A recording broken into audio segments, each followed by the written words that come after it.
एक समय की बात है। एक गांव में एक गरीब बुढ़िया रहती थी।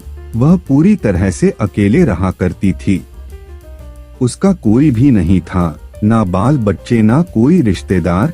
सुबह शाम लोगों के छोटे मोटे काम किया करती थी, जिसके बदले लोग उसको पैसे, अनाज या खाने पीने का सामान दे दिया करते थे, जिसको खा पीकर वह अपना जीवन बिताया करती थी। वह अपने जीवन में पूरी तरह से संतुष्ट थी। उसे भगवान से किसी प्रकार का कोई गिला भी नहीं था। दूसरों के सामान के कारण बुढ़िया का घर पूरी तरह से सामानों से भरा हुआ था। एक बार की बात है, वे अपने घर को खोलकर घर के सामान को धूप दिखा रही थी। समय वहां से दो चोर जा रहे थे। जब उन्होंने देखा कि बुढ़िया के घर में तरह तरह का सामान भरा हुआ है, तो उन्हें बड़ा लालच आया और वे सोचने लगे कि इस घर में तो बुढ़िया अकेली रहती है, क्यों ना हम आकर इसके घर को ही साफ कर दें। माना कि सामान पुराना है, लेकिन कुछ तो पैसा मिलेगा और यह बुढ़िया अकेली हमारा कुछ बिगाड़ भी नहीं पाएगी। चोरों ने बुढ़िया के घर को अच्छी तरह से देख लिया और समझ लिया कि उन्हें किस तरह से बुढ़िया के घर की सफाई करनी है। उसके बाद चोर अपने घर वापस चले गए। बुढ़िया बेचारी को सपने में भी यह ख्याल नहीं आया कि उसके घर में भी कभी चोरी हो सकती है, क्योंकि उसके घर में तो खुद के उसके कपड़े तक उसके नहीं थे।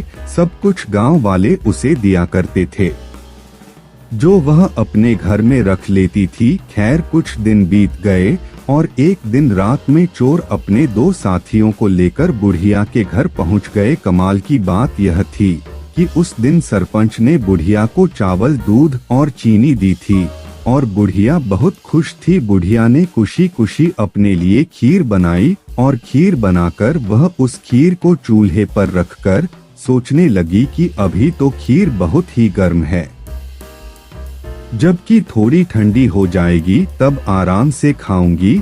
और अपने बिस्तर पर लेट गई और खीर के ठंडा होने का इंतजार करने लगी। लेटे लेटे उसे नींद आ गई और वे सो गई और जोर जोर से खर्राटे लेने लगी। चोर बाहर खड़े थे। बुढ़िया के खर्राटे की आवाज सुनते ही उन्होंने सोचा कि चलो अब रास्ता साफ हो गया और अब हम आराम से बुढ़िया का घर साफ कर सकते हैं। वह सब जल्दी जल्दी आकर बुढ़िया के घर में सामान तलाशने लगे, परंतु कमाल की बात यह थी कि उन्होंने जो देखा था वह बिल्कुल गलत था।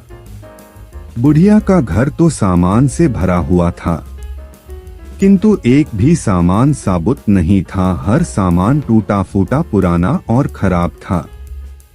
यह चोर बड़े दुखी हुए और बुढ़िया को बहुत गालियां देने लगे। वह बोले, देखो कितनी दुष्ट बुढ़िया है, आराम से सो रही है और हम बेचारे इतनी मेहनत कर रहे हैं। तभी दूसरे चोर की नजर चूल्हे पर रखी खीर पड़ी।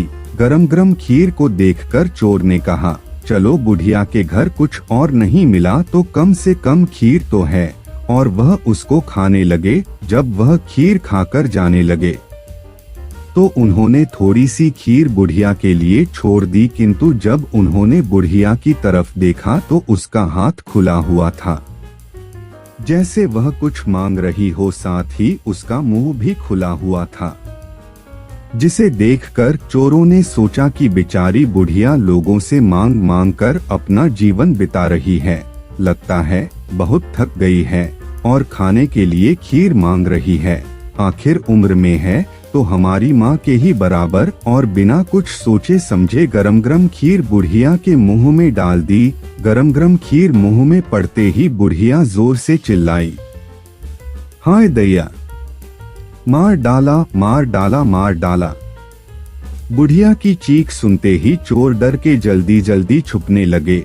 जिसने मुंह में खीर डाली थी वह ऊपर जाकर छिप गया, एक चारपाई के नीचे और एक चारपाई के दाएं। बुढ़िया की चीख सुनते ही गांव वाले बुढ़िया के घर आ गए और पूछने लगे, क्या हुआ माँ?